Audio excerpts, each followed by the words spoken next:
बांग्लादेश की अंतरिम सरकार ने अमेरिका, रूस, सऊदी अरब, जापान, जर्मनी, यूएई और मालदीव्स में तैनात अपने राजदूतों को वापस बुलाने का फैसला किया है। इन्हें शेख हसीना के कार्यकाल में नियुक्त किया गया था। बांग्लादेश में 8 अगस्त को अंतरिम सरकार के गठन के बाद बड़े पैमाने पर प्रशासनिक फेरबदल हो रहे हैं। विदेश मंत्रालय की वेबसाइट पर 7 देशों से के राजदूतों को वापस बुलाने से जुड़ी अलग अलग नोटिफिकेशंस भी जारी की गई।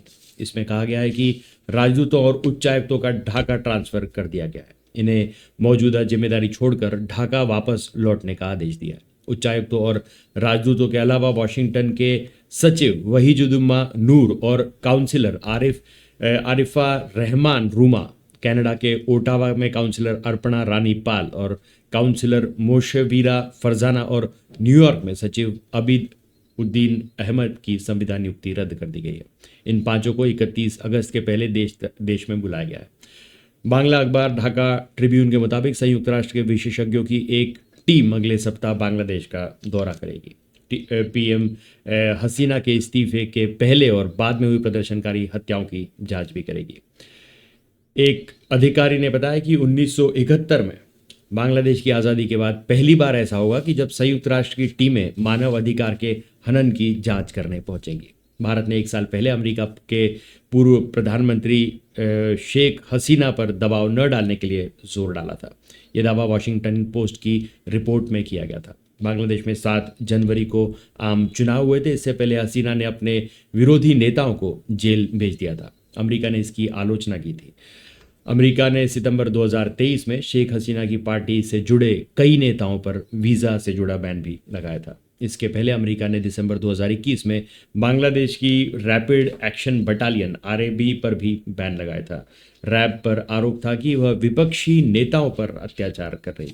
इन घटनाओं के बाद भारतीय अधिकारियों ने अमेरिका से हसीना सरकार के साथ नरम रुख अपनाने को कहा था। उन्होंने तर्क दिया था कि अगर विपक्ष सत्ता हासिल करता है तो इससे बांग्लादेश में इस्लामिक कट्टरपंथी समूह हावी हो सकते हैं, जिससे भारत की राष्ट्रीय सुरक्षा को खतरा पहुंच सकता है। बांग्लादेश में पूर्व प्रधानमंत्री शेख हसीना को वापस देश बुलाए जाने और उन पर मुकदमा चलाने को लेकर अब हिंसा शुरू हो गई है। बांग्लादेश की राजधानी ढाका में गुरुवार को शहीद मीनार पर अलग अलग छात्र गुटों ने हजारों की संख्या में पहुंचकर प्रदर्शन किया। प्रदर्शनकारियों ने कहा कि हसीना सरकार में शीर्ष पदों पर रह रहे अधिकारियों पर एक्शन लिया जाए। प्रदर्शन में शामिल छात्रों ने कहा कि छात्र आंदोलन के दौरान शेख हसीना ने गोली चलवाई थी। इस घटना में सभी जिम्मेदारों पर एक्शन होना चाहिए। बांग्लादेश में अंतरिम सरकार के विदेश मंत्री मोहम्मद तौहीद हुसैन ने गुरुवार को शेख हसीना के वापस देश लौटने को लेकर बयान दिया था।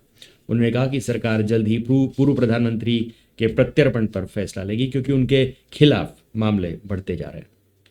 हुसैन ने कहा कि शेख हसीना के प्रत्यर्पण का अंतिम निर्णय देश के गृह और कानून मंत्री पर निर्भर करता है। अगर वे इससे जुड़ा फैसला करते हैं तो हमें भारत से उनको वापस बुलाने के लिए कहना पड़ेगा। उन्होंने कहा कि हसीना दिल्ली में रहकर राजनीतिक शरण हासिल करने की कोशिश कर रही हैं। इससे भारत के लिए शर्मनाक स्थिति पैदा हो रही है। इससे पहले तौहीद हुसैन ने भारतीय उच्चायुक्त से कहा था कि अगर भारत में मौजूद शेख हसीना ने बयान दिया तो रिश्ते खराब हो जाएंगे।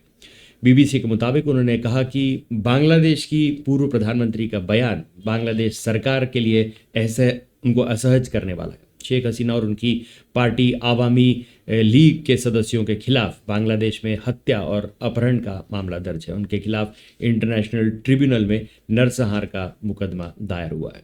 देश भर में हुए हिंसक दंगों और विरोध प्रदर्शन के बीच 5 अगस्त 2024 को वो देश छोड़कर चली गई थी। बांग्लादेश की राजधानी ढाका में गुरुवार को आवामी लीग के कार्यकर्ताओं पर हमले भी हुए। ये सभी देश के पहले राष्ट्रपति और हसीना के पिता शेख मुजीबुर रहमान की बरसी मनाने के लिए इकट्ठा हुए थे। 15 अगस्त 1975 को शेख मुजीबुर रहमान की हत्या कर दी गई थी। इसके बाद हर साल इस तारीख को उन्होंने बड़े पैमाने पर उन्हें श्रद्धांजलि दी जाती है। आज झड़पों के डर से कई लोग घरों के अंदर ही रहे। शहर भर में दुकानें भी बंद रहीं। इस बीच शेख मुजीबुर रहमान को श्रद्धांजलि देने आए आवामी लीग के समर्थकों पर छात्रों ने लाठियों से हमला भी किया। तो आज के लिए बस इतना ही। तब तक के लिए धन्यवाद।